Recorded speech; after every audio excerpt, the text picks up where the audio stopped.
Hi అండి. అందరూ బాగున్నారా? నేను మీకు ఈరోజు ఒక చిన్న స్టోరీ చెప్పాలనుకుంటున్నాను. అదేంటంటే, ఒక తల్లి ఒక కొడుకు ఉంటారు. ఆ తల్లి ప్రతిరోజు వాళ్ళ కొడుకుకి భోజనం చేసే ముందు ప్రేయర్ చేసుకొని దేవునికి థ్యాంక్స్ చెప్పి భోజనం చేయమని చెప్తూ ఉంటారు.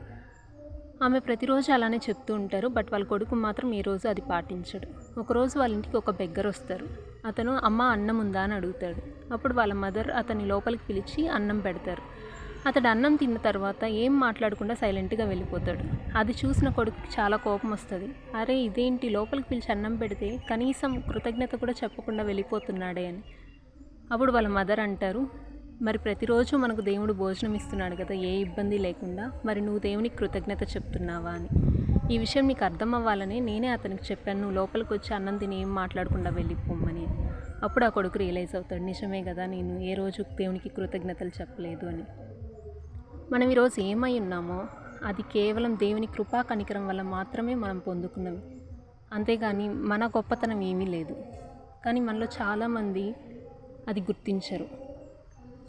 మనకి ఈరోజు ఉన్న అందచందాలను బట్టో, డబ్బును బట్టో, ఉద్యోగాన్ని బట్టో మనం గర్వించినట్లయితే మనకు అన్నీ ఇచ్చిన దేవుడికి అవి తీసేసుకోవడానికి ఎంతో సమయం పట్టదు. కాబట్టి ప్రతి విషయంలోనూ దేవుని పట్ల కృతజ్ఞత కలిగి ఉండాలి. అలానే మనం ఈ స్థాయిలో ఉన్నామంటే దానికి ఖచ్చితంగా మన తల్లిదండ్రుల కష్టం కూడా ఉంటుంది. కాబట్టి వాళ్ళ విషయంలో కూడా మనం కృతజ్ఞత కలిగి ఉండాలి. అలానే ఇప్పటి వరకు మనకు సహాయం చేసిన మన బంధువులు కానీ, మన స్నేహితులు కానీ, వాళ్ళు ఏ విషయంలో సహాయం చేసినా అది కేవలం ఆర్థిక సహాయం మాత్రమే కాదు. మనం బాధలో ఉన్నప్పుడు మనల్ని ఓదార్చినా సరే, ఏ చిన్న సహాయాన్నైనా మనం మర్చిపోవడానికి వీల్లేదు. కృతజ్ఞత అనేది చాలా ప్రాముఖ్యమైనది.